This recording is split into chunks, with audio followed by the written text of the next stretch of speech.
Welcome back to the deep dive. You know that specific feeling when the alarm goes off on a Monday morning? Yeah, yeah. It's dark outside, you're tired, the bed is warm, and there is this heavy physical sensation in your chest that says, I really, really do not want to do this today. The Sunday scaries, but carried over into the harsh light of Monday. Exactly. And it's not just that you're sleepy, it's this existential weight. Why is this so hard? Why is the email inbox always full? Why does the car break down right when I get my bonus? It feels like the universe is rigged against us, like we are running on a treadmill that's set just a little too fast. It feels that way because in a lot of ancient traditions, the universe was believed to be rigged. That feeling isn't new, it's ancient. That is where we are going today. I have a stack of research here on a text that is about, 2,700 years old?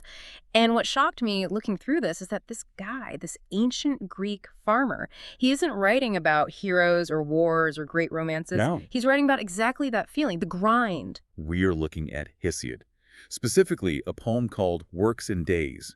And you're right, it's not the Iliad, it's not about glory. It's about survival. And I'll be honest, when I saw ancient Greek poetry on the docket, I thought we were going to be talking about Zeus throwing lightning bolts or Achilles sulking in a tent.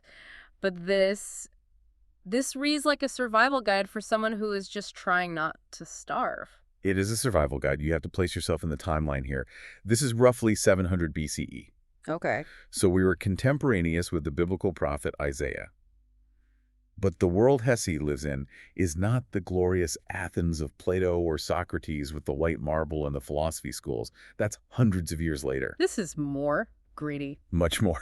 Hesiod lives in a rough, rural backwater called Askra. He actually describes it in the poem as bad in winter, sultry in summer, and good at no time. He's really selling the tourism board on that one. Come to Askra, it's terrible year-round. He's not a fan. And he's not a philosopher sitting in an ivory tower. He is a working farmer.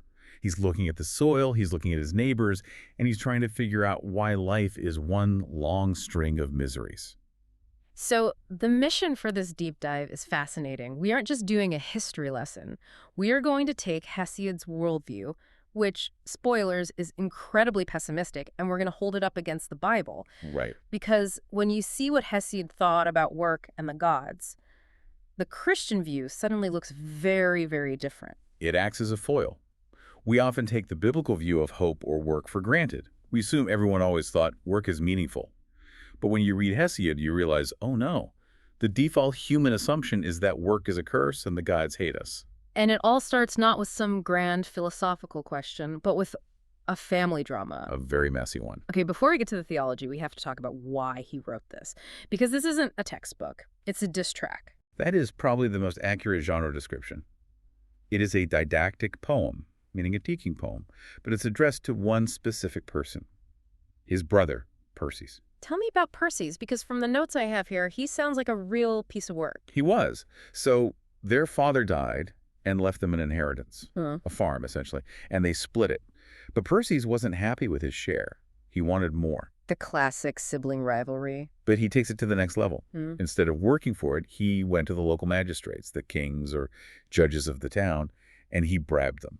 He rigged the court case? He rigged the settlement. He stole a significant portion of Hesiod's land through legal corruption. Yeah. And then, and this is the kicker, he wasted it. No. He squandered the money, didn't work the land, and then came back to Hesiod asking for a handout. And Works and Days is Hesiod's response. Imagine writing an 800-line poem basically just saying, I'm not giving you any money, but I will give you some advice. Get a job. That's incredible. That is the structure of the poem. It's an open letter to a lazy, corrupt brother telling him that the only way to survive in this wretched world is to work yourself to the bone. But it spirals out from there. He starts yelling at his brother, but then he starts yelling at the judges, and eventually he's basically yelling at the universe. He's trying to explain why Perses is the way he is and why the world allows this. He's wrestling with the problem of evil. He's asking, why is Perses able to bribe the judges? Why does injustice happen? And why do we have to work so hard just to eat? And to answer that, he doesn't use logic or science. He uses myth. He uses the stories everyone knew to explain the brokenness they all felt. This is where we get the bad news, according to Hesiod. And it is bad. I want to walk through his explanation for why life is hard. It starts with Prometheus, right? It does. And most people know the Disney version or the high school version. Prometheus steals fire for humans, and he's a hero. Right. He's the guy helping us out against the big bad Zeus. In Hesiod's telling, the focus is less on Prometheus's heroism and more on Zeus's anger and the consequences for us. Okay. You see, the gods and humans used to feast together. Life was easy. The earth just produced food without plowing. But Prometheus tried to trick Zeus. What was the trick? During a sacrifice, he presented two offerings to Zeus. One was the good meat, hidden under the gross-looking stomach lining. The other was just bones, but covered in a delicious-looking layer of fat. He was trying to trick Zeus into taking the worst part, so humans could keep the best meat. A classic bait and switch. Exactly. But Zeus sees through it. He knows he's being tricked, but he chooses the bones and fat anyway, just so he has an excuse to get angry. He wanted a reason to punish humanity. Yes. So, in retaliation for this attempted deception, Zeus gets angry. And here is the key phrase from the text. Zeus hid fire. And because he hid fire, he hid the means of livelihood. Explain that connection. How does hiding fire hide the livelihood? Before this, food was abundant. Now you need fire to cook, you need fire for tools, you need it to forge a plowshare, you need fire to survive the winter. By hiding it, Zeus made survival contingent on technology and labor. So it's not just about cooking, it's about everything that separates us from just foraging. Precisely. Prometheus steals it back, yes. But Zeus isn't done. He says, and I'm paraphrasing the Greek here, okay, you like fire, you like technology, I'm going to give you a gift that will make you wish you were never born. A beautiful evil. Kalankakon, a beautiful evil. This is the creation of Pandora. We have to stop here because the cultural osmosis on Pandora is so strong. I always pictured a woman with a box. Maybe she's curious. She opens it up. Oops. Yeah, erase that image. In Hesiod's text, Pandora is not an innocent victim of curiosity. She's a manufactured weapon. A weapon. A biological one, almost. Yeah. Zeus orders Hephaestus, the smith god, to mold her out of earth and water. He orders Athena to teach her weaving, but then he orders Aphrodite to shed grace upon her head, specifically to create painful desire and knee-weakening anguish. Wait, knee-weakening anguish. That was in the design spec. Explicitly. And then he orders Hermes, the trickster god, to put in her a bitchy mind and a cheating heart. Whoa. Is that the literal translation? It's a polite translation of cunning onto noon.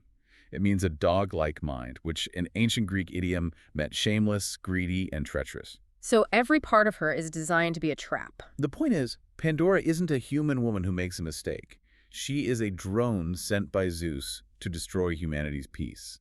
That is incredibly dark. It's so different from the biblical Eve. I mean, in Genesis, Eve is created to be a helper. She's flesh of my flesh. A fitting partner. Right.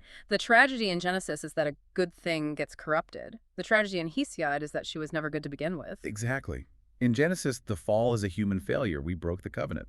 In Hesiod, the fall is a divine conspiracy. Zeus wants us to suffer. He sends Pandora to Epimetheus, Prometheus' slower brother, and she brings a jar. A jar, not a box. A pithos.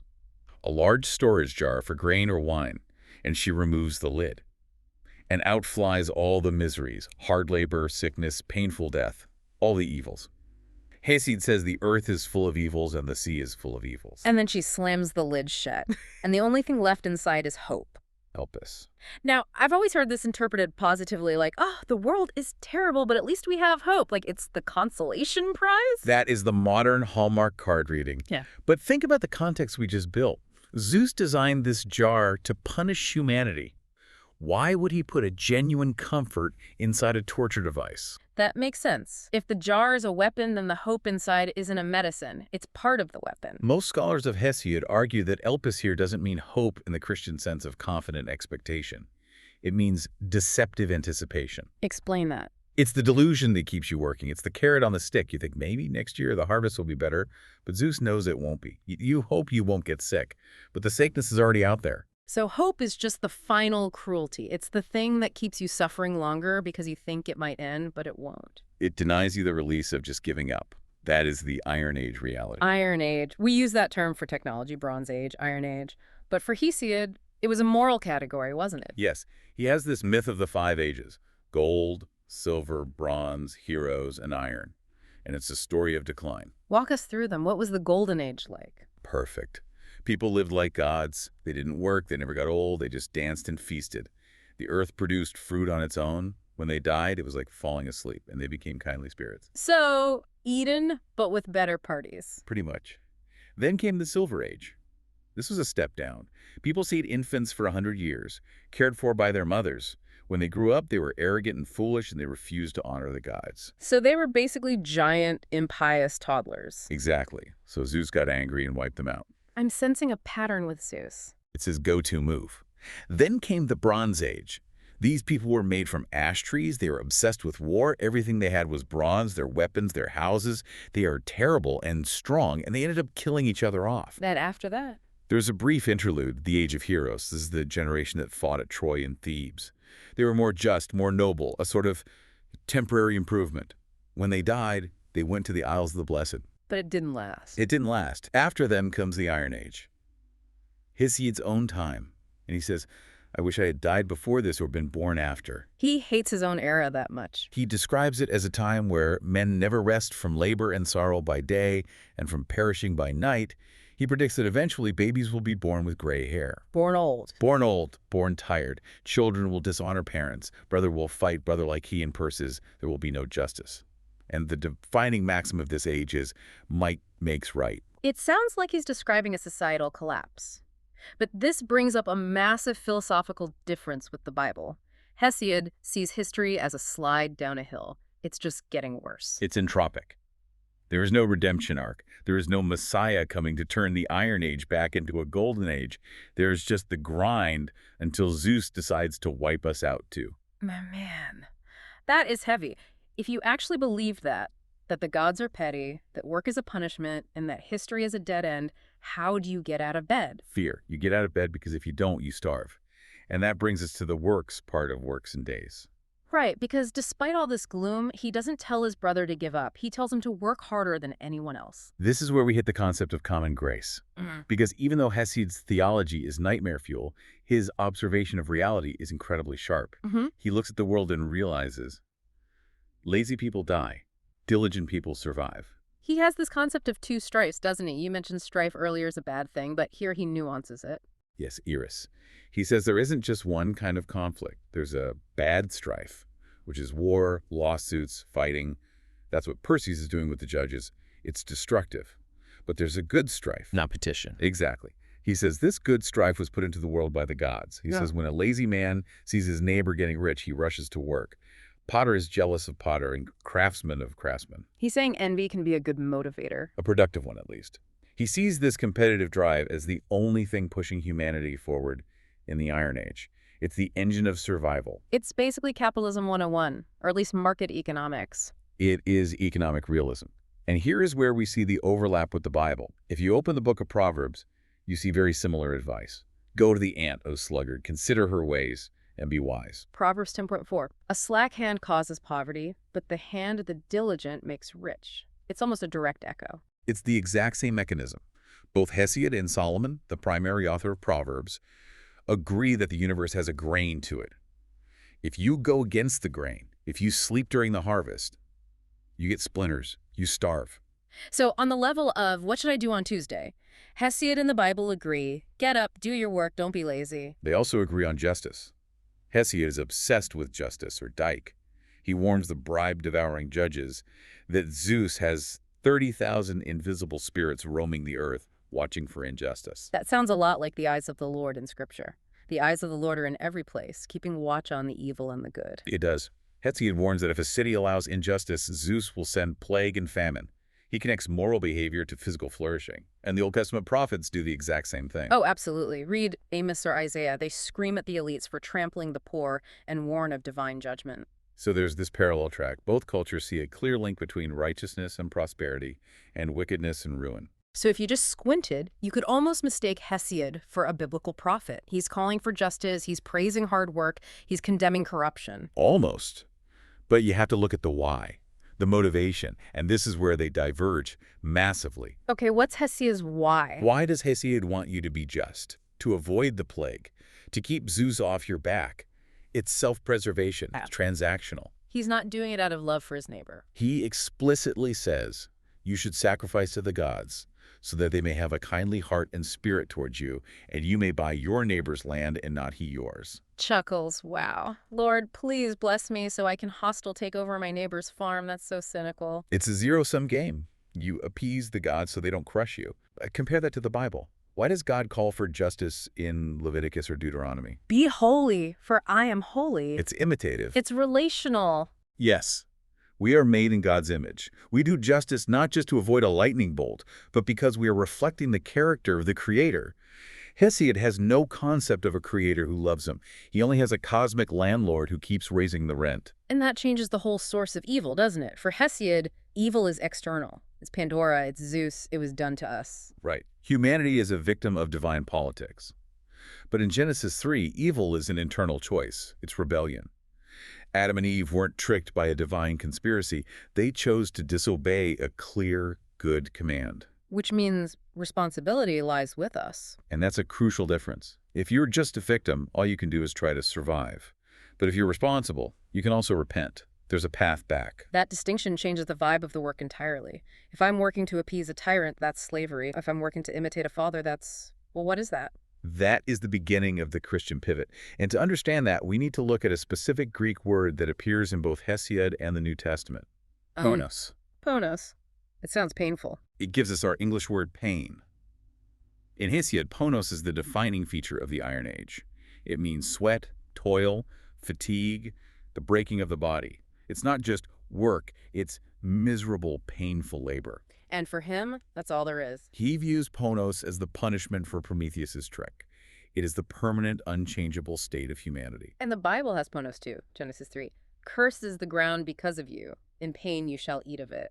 That sounds pretty close. The Bible is realistic. It doesn't pretend work is always fun. Yeah. It acknowledges the thorns and thistles. It acknowledges the frustration of the spreadsheet crashing or the crop failing. But, and this is the huge theological pivot, Genesis 2 comes before Genesis 3. Adam had a job before the fall. The Lord God took the man and put him in the Garden of Eden to work it and keep it. The Hebrew word there is avoda. It implies service, cultivation, even worship. Work was part of the perfect design. So in the biblical worldview, work itself is not a punishment. It's part of human dignity. It's part of the design. The pain in work is the result of the curse, but the work itself is a created good. So Hesiod thinks work is a prison sentence handed down by Zeus. The Bible thinks work is a divine calling that got vandalized. That's it. It's a damaged masterpiece. Hesiod thinks the damage is the point. The Bible thinks the damage is an intruder, and because it's an intruder, it can be removed. This leads us to the New Testament. Because we aren't just comparing Hesiod to Genesis, we're comparing him to Jesus. And specifically, the event that changes everything. We have to look at the resurrection. This is where the rubber meets the road for anyone listening who hates their job. Oh, so? In Hesiod's world, you work, you suffer, you maybe get rich, and then you die and go to Hades, which is a dark, damp, miserable place where you drift around as a shadow. So it's all for nothing. Ultimate futility. Ultimate futility. The worm eats everything. Now look at 1 Corinthians 15. Paul spends 57 verses arguing that Jesus physically rose from the dead and that we will too. He builds this massive airtight case. And then in verse 58, the therefore. Therefore, my beloved brothers, be steadfast, immovable, always abounding in the work of the Lord, knowing that in the Lord your labor is not in vain. Not in vain.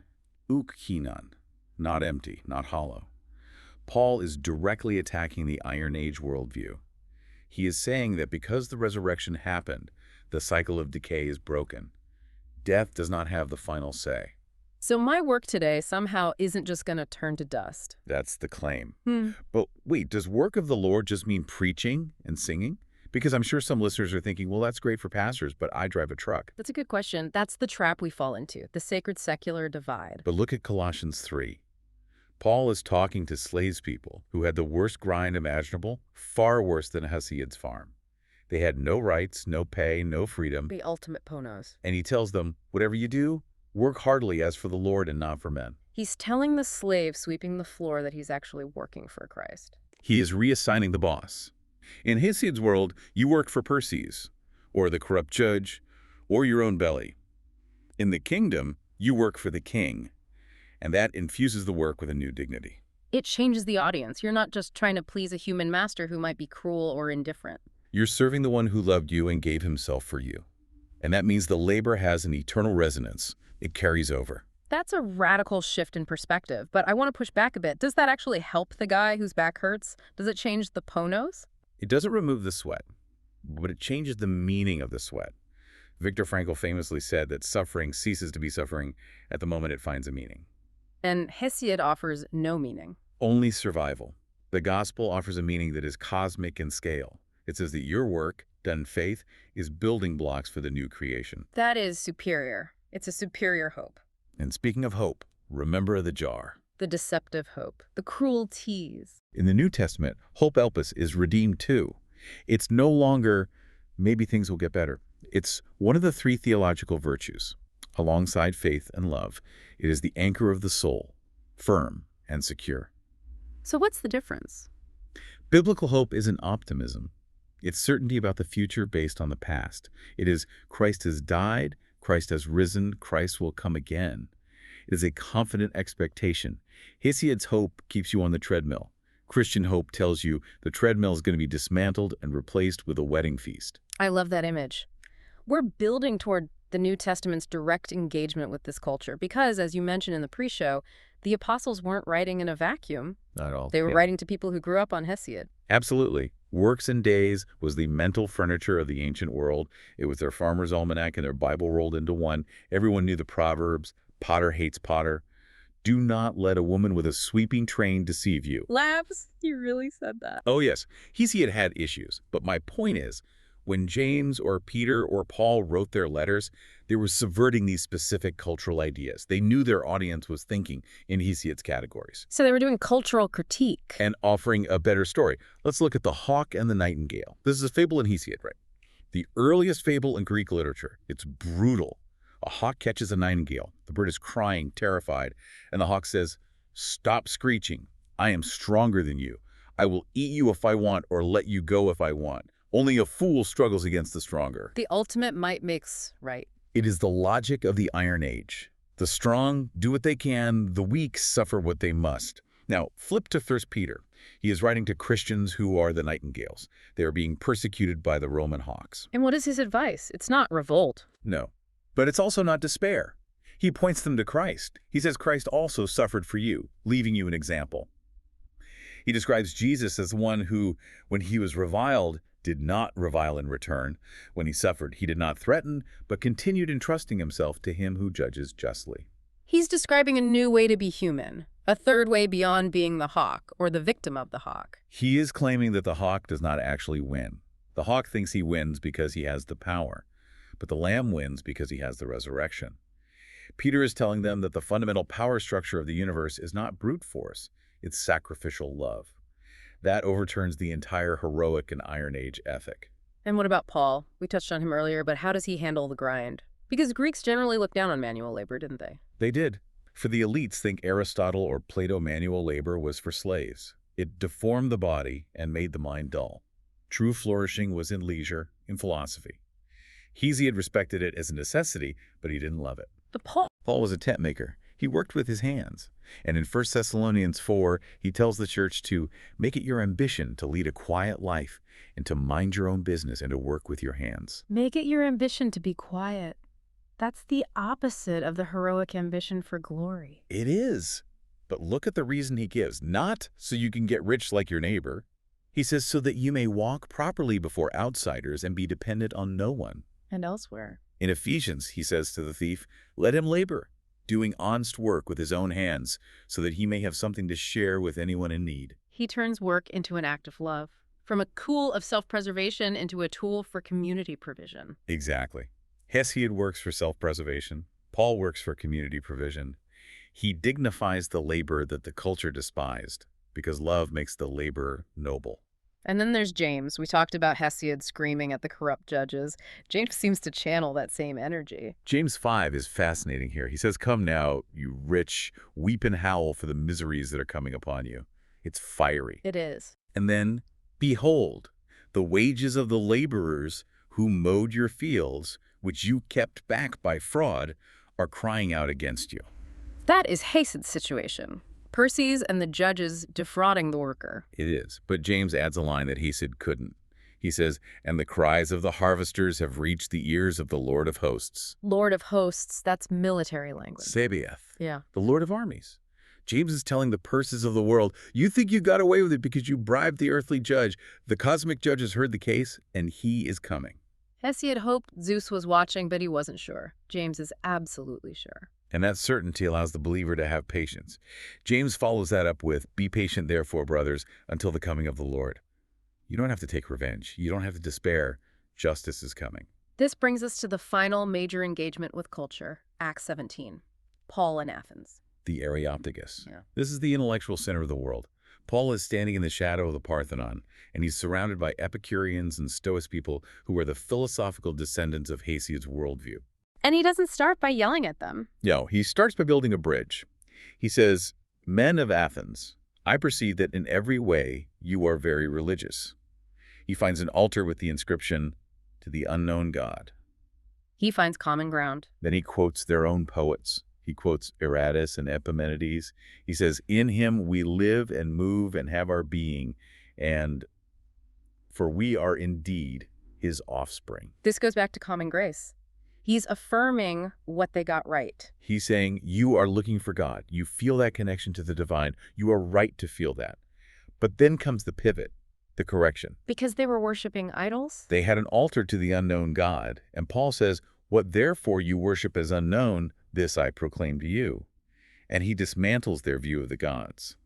He says God doesn't live in temples made by man. He isn't served by human hands as though he needed anything. That's a direct shot at the transactional religion of Hesiod. Hesiod feeds the gods so the gods will feed him. Paul says God doesn't need your food. He gives you life and breath and everything. It reverses the flow. Grace flows down. It's not bought from below. God is not needy. We are. And then he ends with the view of history. Hesiod's history. Gold to iron. A downward slide into ruin. Paul's history. He has fixed a day on which he will judge the world in righteousness by a man whom he has appointed, and of this he has given assurance to all by raising him from the dead. Teleology. Teleology. History is going somewhere. It's not a drain, it's a birth canal. The resurrection of Jesus is the guarantee that the Iron Age is not the final chapter. That completely changes how you view the decline of the world. Hesiod looks around and sees chaos and says, it's over. The Christian looks around, sees chaos, and says, the king is coming to clean this up. And that frees us. It frees us from the paralyzing pessimism that says nothing matters because it's all just going to get worse anyway. Okay. We've traveled from the fields of Askra to the Areopagus, and we've seen how the gospel critiques the grind and the gods. Now let's bring it back to the listener's commute. What does all this mean for us, practically? It means we have a choice of narratives. Every single day, you can wake up tomorrow and live in Hesiod's story. You can see your work as a punishment, your boss as a tyrant, and your hope as a lottery ticket. And that's easy to do. It's the default setting of the human heart. It is the path of least resistance. Or you can wake up in the biblical story. You can consciously choose to believe it. You can hear the alarm clock, not as a sentence to the salt mines, but as a summons to the field of the Lord. That sounds great, but how do I actually do that when I'm staring at a spreadsheet and my coffee is cold? You remember the superior alternative. You remember that Christ took the ultimate ponos, the curse of sin and death upon himself on the cross. He sweat drops of blood so that your sweat could be redeemed. So my work isn't just about paying bills. No, it's about exercising dominion. It's about bringing order out of chaos. That's the original mandate from Genesis 1. When you fix that spreadsheet, you are bringing order. When you clean the house, you are fighting entropy. When you write clear code, you're creating something useful out of nothing.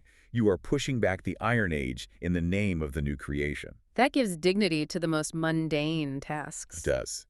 Hesiod ends his poem with a calendar of superstitions. He's terrified. He says, don't cut your fingernails at a feast. Don't let a 12-year-old boy sit on a tombstone. Don't cross a river without washing your hands and praying. It ends in fear, smallness, just trying to stay safe in a dangerous world. It ends in a long list of things not to do. But the Christian story ends with a wedding feast. It ends with a city, the New Jerusalem, coming down out of heaven. And Scripture says the kings of the earth will bring their glory into it. The glory of the nations. Many theologians interpret that as the best products of human culture and labor. The art, the technology, the cultivation purified and perfected and brought into the city of God as tribute. So the work we do now somehow survives. It's not all just burned up. If it is done in Christ, yes. It echoes. It matters. It's building for eternity. That is a powerful thought. The plow, the poem, the code redeemed. So here is the final provocative thought for you to chew on. Hesiod wrote to his brother because he wanted him to succeed in the Iron Age. He wanted him to survive. But if you know how the story actually ends, if you know there's a wedding feast coming, how does that change how you plow your field today? Does it make you less ambitious? Or does it make you the most ambitious person in the room? Not for your own glory, but because you know exactly who you are working for. You aren't working for Perses. You're working for the king. Amen. Something to think about next time you're stuck in traffic. Thanks for diving in with us. It's been a pleasure. We'll see you on the next deep dive.